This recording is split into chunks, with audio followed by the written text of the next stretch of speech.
My true story. From Washington.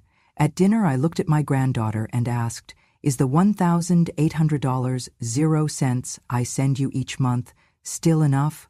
My daughter's fork froze, mid-air. She just called that girl a freeloader. That girl's a cockroach, and you're feeding it with my inheritance. Lorna spat the words like venom across the dinner table, her wineglass tilting in one hand, her perfectly manicured finger pointed straight at Ava, who was silently reaching for the salad bowl. I stood at the buffet, holding a tray of homemade garlic bread, the scent of butter and rosemary still warm in the air, and at that moment, the bread felt heavier than stone. I turned my head slowly, not toward Lorna, but toward Ava, who froze mid-motion, her shoulders rigid with practiced restraint. Then came the second blow, sharper than the first.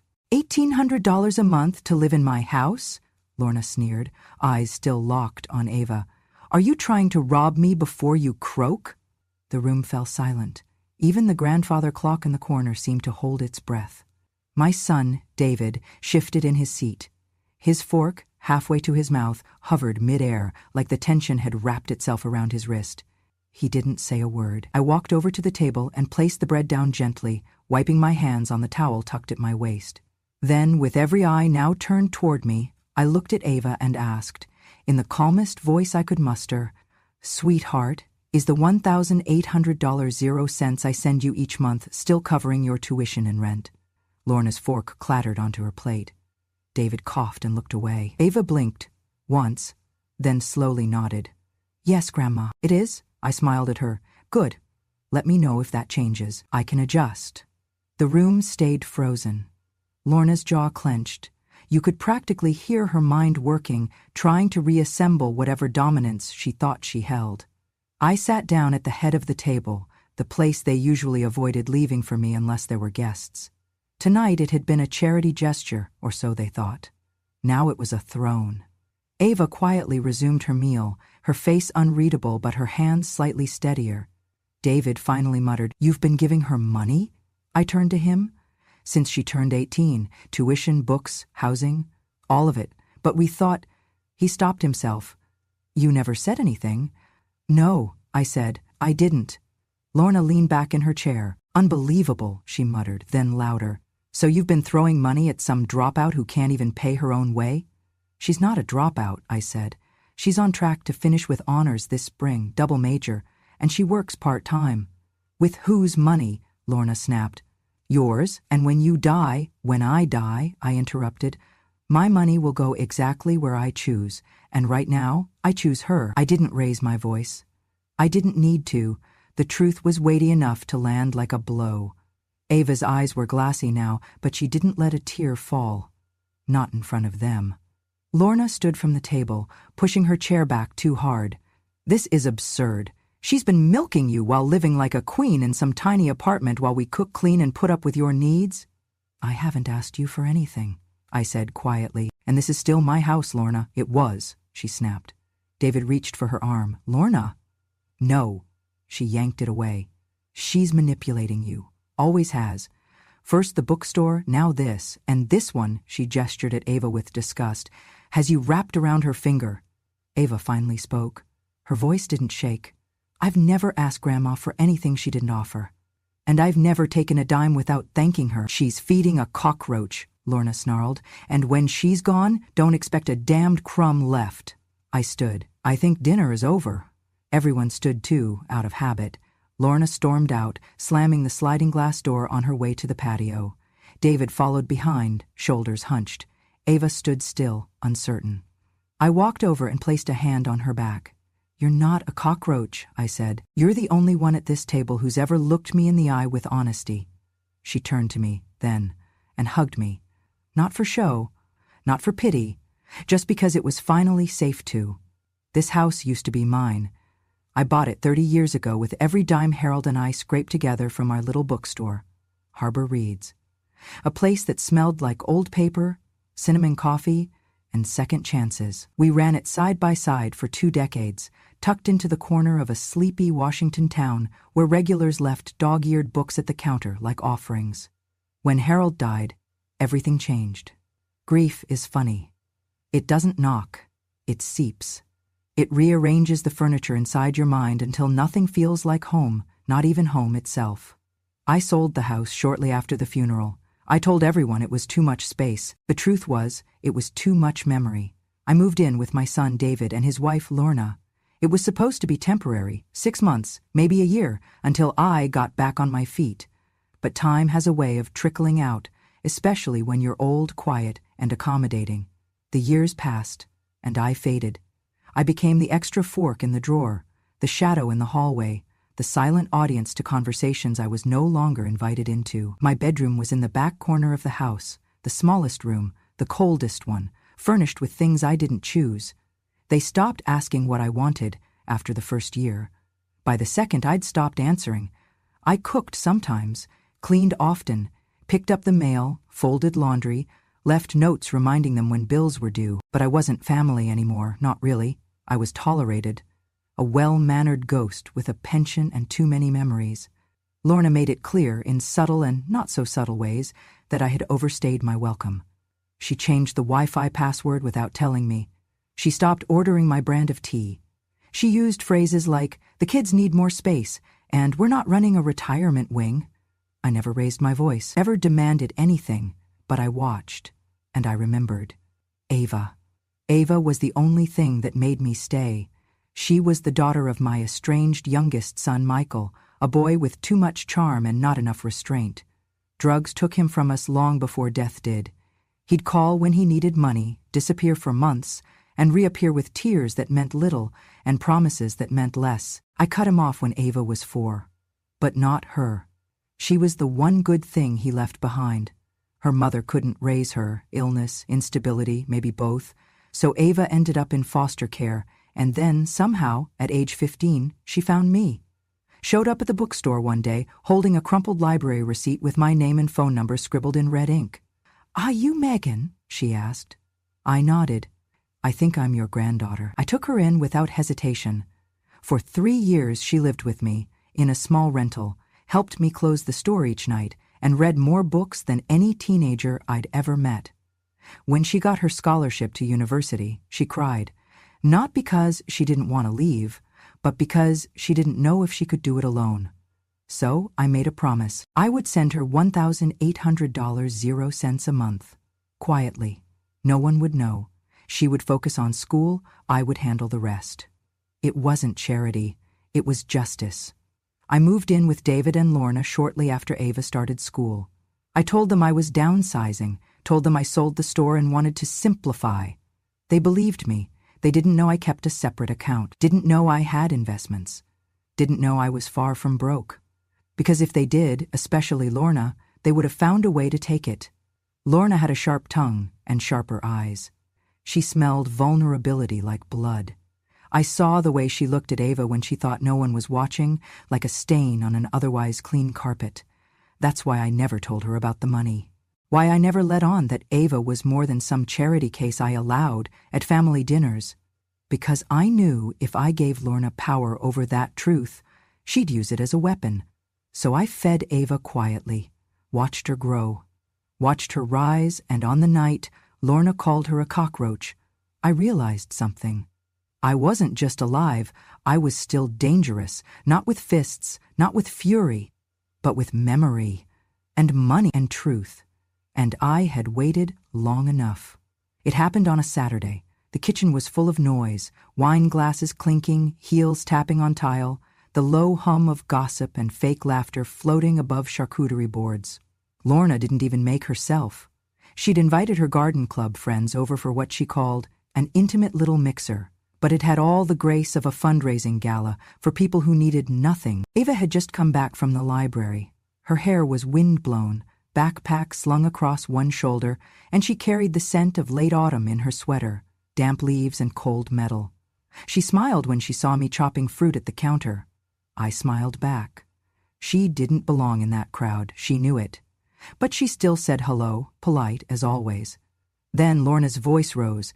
It always did when she wanted attention. "Look who finally decided to show her face. The house scholarship." The women giggled. Ava froze, hand still on her bag strap. Lorna took a long sip of wine. "You know," she said, loud enough for the whole kitchen to hear, Some girls earn their way into college. Others lie down for it. Gasps followed, nervous laughter. One of the women muttered, "Lorna, please." But she didn't stop. "She gets $1,800 a month to pretend she's struggling. Meanwhile, I'm out here picking up your mother's meds and folding her underwear." I watched Ava's face. It didn't crack, not fully, but something shifted. Her lips tightened, her shoulders squared, and she blinked, slowly, like someone taking a bullet in silence. She said nothing, not one word. She simply nodded, once, then turned away and disappeared up the stairs. No one followed her. No one apologized. I stood in the kitchen, still holding half a pear, the knife still pressed gently against its flesh. Lorna poured herself more wine, smirking like she had won something. That night, after the guests had gone and the music had stopped, and David had slipped away to the garage, pretending none of it had happened, I walked up the stairs. Ava's door was cracked. She was sitting at her desk, pretending to study, but her eyes were wet and her hands were still. I stepped inside and placed the envelope on her desk. She looked up. "Grandma?" I held up a hand. Inside the envelope was the monthly check, but tucked in with it was a folded piece of cream stationery, the kind Harold used to write his customers' thank you notes on. Ava opened it. In my handwriting, only one sentence. "When no one speaks, Grandma still sees." Her breath caught. She stood. Then, without ceremony, without shame, she wrapped her arms around me and held on like she hadn't in years. She didn't cry loud. She didn't speak. But the way she clung to me said everything words couldn't. For the first time since I moved into this house, someone reached for me, not because they needed something, but because they knew I was there. I found the file in Lorna's nightstand. I was looking for batteries. That was my excuse, in case anyone asked. But really, I was following instinct. That quiet itch under your ribs that says, something isn't right. The folder was labeled Conservatorship Prep Drafts. Inside, printed documents with my name at the top, medical forms, power of attorney templates, a checklist titled Next Steps for Legal Control, and one note scribbled in Lorna's handwriting. Start memory loss log. Push for neuroeval. One good psych note equals petition ready. I stood there for a long time, holding that paper. Then I put everything back exactly where I found it. That night, I didn't sleep. Instead, I sat at the kitchen table while the house went dark around me and made a list of every room where I could hide a recorder without being found. Behind the stack of gardening magazines, inside the flower bin, under the couch. By sunrise, I had 3 audio devices running. By dinner, I had 4. Within a week, I had hours of footage. But it was the conversation on Thursday morning that sealed it. Lorna's voice, clear as crystal, echoing from the laundry room. "She's losing it. The other day she asked me what year it was. I swear. We just need one doctor's note and boom, full control." David's voice followed, hesitant, but not surprised. "You really think we should? She doesn't need all that money. She doesn't even remember half her passwords. She's not going to be around much longer anyway. Might as well make sure it goes to people who actually use it." That people did not include Ava. I transferred the recordings onto a USB drive that night. Then I called Barnes, my old lawyer, the same one who handled the bookstore sale when Harold passed. He picked up on the second ring. "Megan," he said, "you always did call with trouble in your voice." I explained everything. He didn't laugh. He didn't sound surprised. He just said, "Bring me the drive." Ava helped me deliver it. We didn't use a courier. We drove it over in person. Barnes made 3 copies and locked them in 3 separate locations: his office, a private bank vault, and a secure backup server. "They're not going to see this coming," he said, "and they won't know where to hit back." Back at the house, Ava helped me hide the original USB. We placed it inside a plastic bag, tucked it into the bottom of the sugar jar, the same one no one touched because Lorna was off carbs and David used stevia. We stored second copies in places even smarter. One went inside a hollowed-out book in my shelf.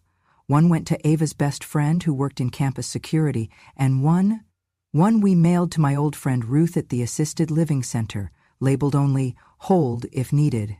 "I don't want you to be scared," Ava told me. "I'm not scared," I said. "I'm remembering." She smiled at that. Because when memory is all they think you've lost, it becomes your greatest weapon.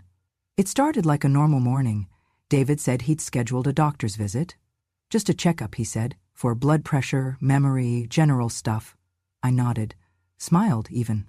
Lorna handed me my coat without meeting my eyes. I knew. She thought I didn't. The office wasn't a clinic.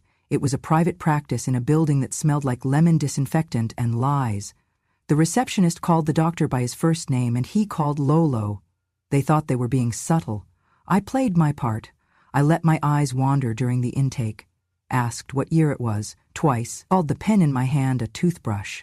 I watched the psychiatrist scribble furiously in his little notebook. Lorna beamed with the glow of a predator sensing final victory. When he asked me to draw a clock, I drew a spiral. Just how I feel most days, I said. They ate it up. After the appointment, I was quiet, submissive. Just a tired old woman, grateful to be driven home. They thought I was unraveling, finally, legally. I smiled the whole way back. Because while I was buying time, Ava was finishing what we started. The moment I was out of the house, she walked into Barnes's office with a folder of evidence.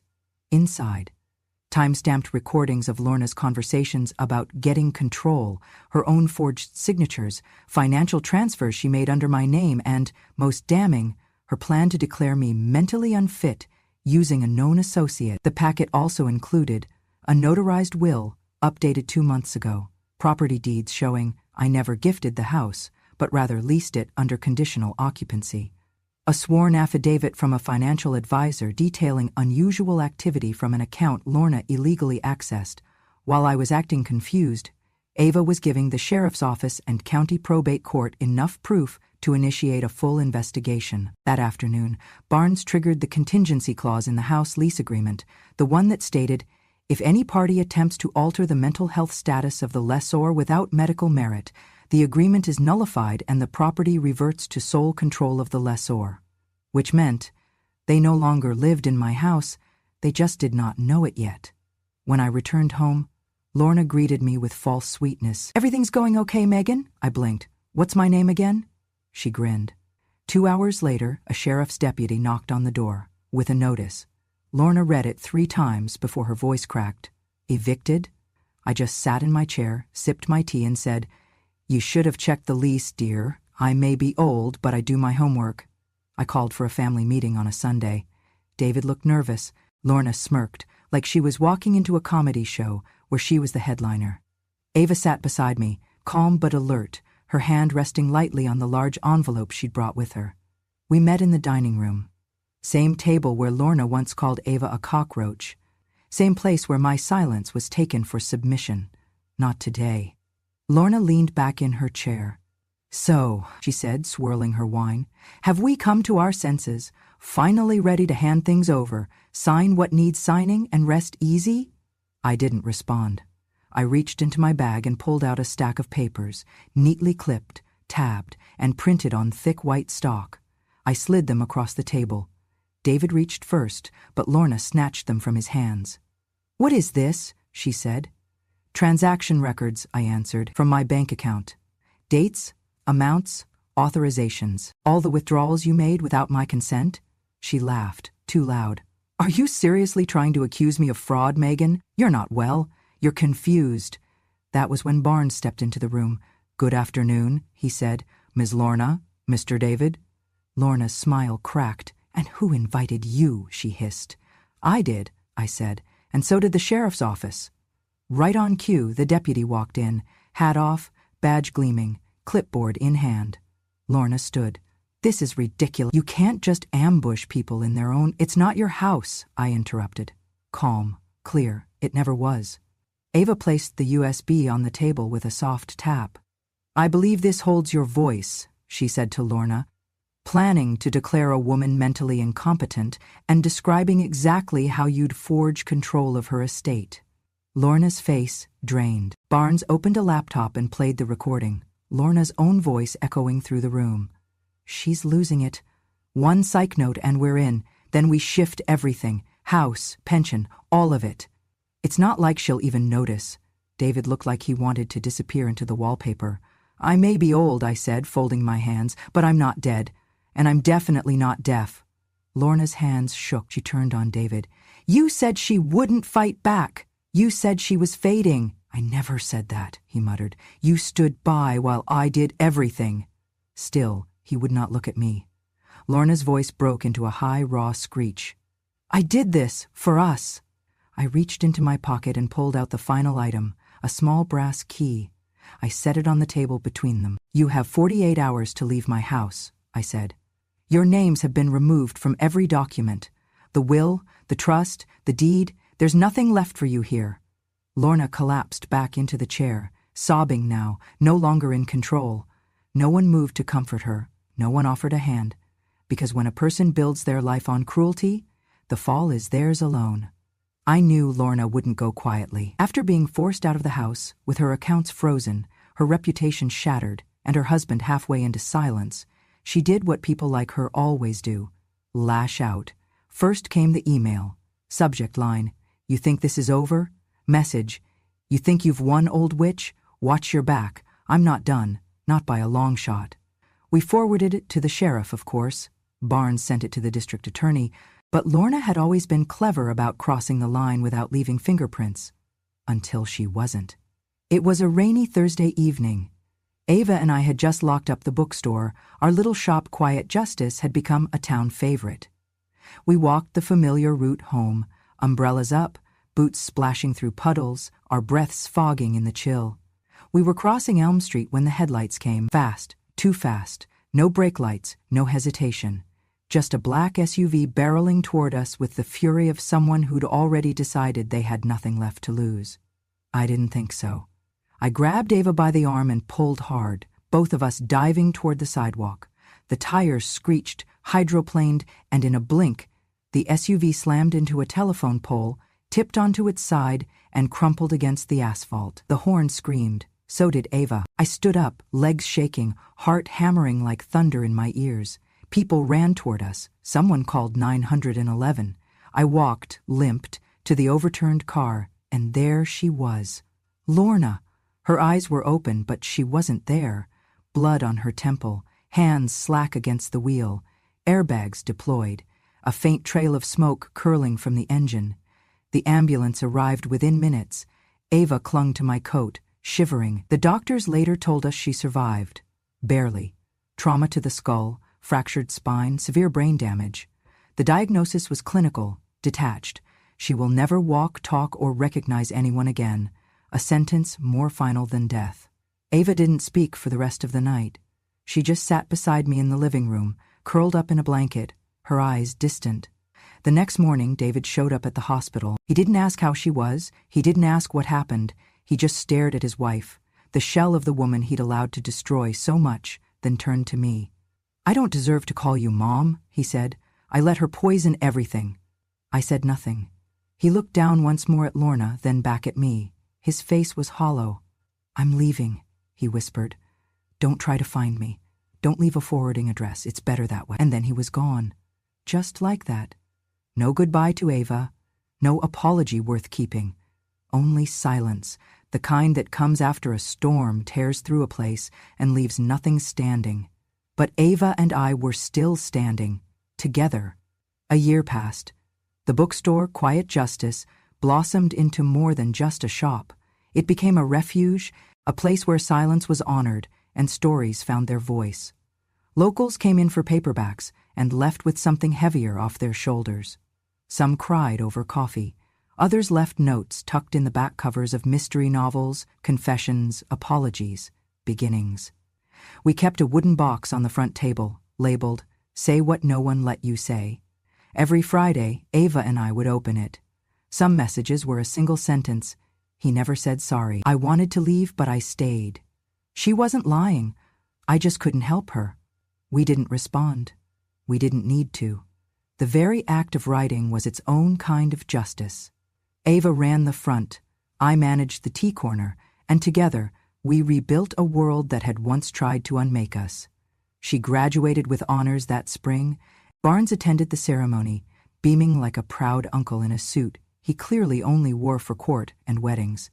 At the reception, he pulled me aside and said, That girl's going to change lives.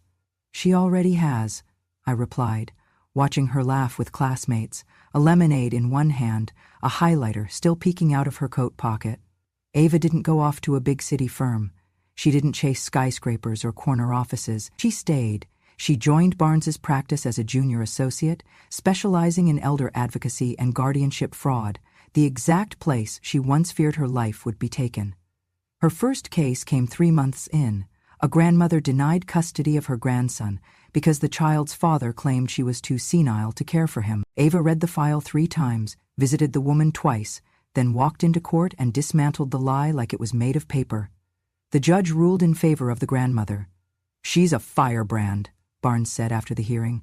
"Reminds me of someone." At home, life became quiet. Not empty, but full in a softer way.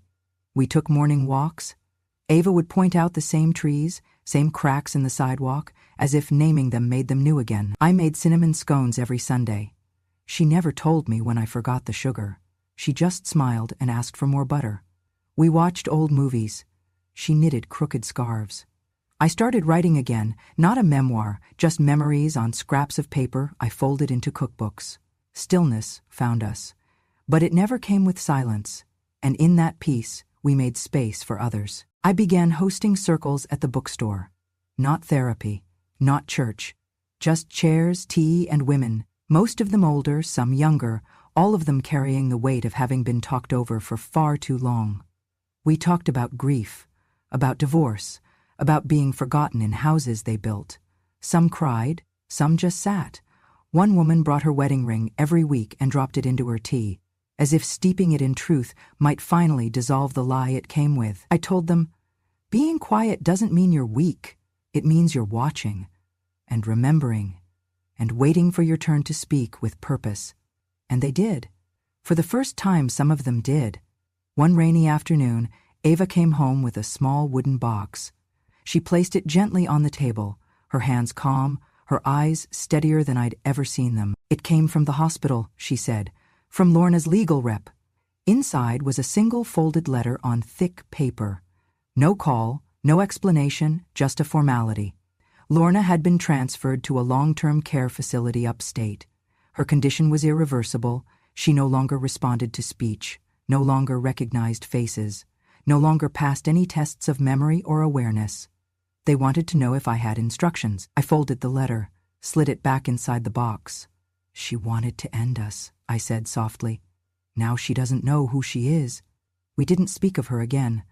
There was no rage left, no victory dance, only the quiet confirmation that cruelty, when left unchecked, eventually consumes its source. David, to my knowledge, never came back, never wrote, and I didn't chase him. Some doors, once closed, should stay that way. Instead, I turned my energy toward living. A month later, a woman came into the bookstore, maybe 50, maybe older, with wild gray curls and a coat full of lint. She ordered a cup of nettle tea, browsed the true crime shelf, and then stopped in front of the community board. "This place," she said to no one in particular, "feels like my grandmother's kitchen." She asked to take a picture of Ava and me. We didn't pose, didn't smooth our hair or fix our posture. She snapped the photo while Ava was handing me tea, both of us mid-laughter at something we'd already forgotten. That photo hangs on the wall now. I sit in my old armchair, one I bought when Harold and I still believed life would keep surprising us. Ava stands beside me, tea in one hand, the other resting gently on my shoulder. Below it, a brass plaque reads, "The ones who laughed are gone. The ones who listened live." Sometimes customers pause there.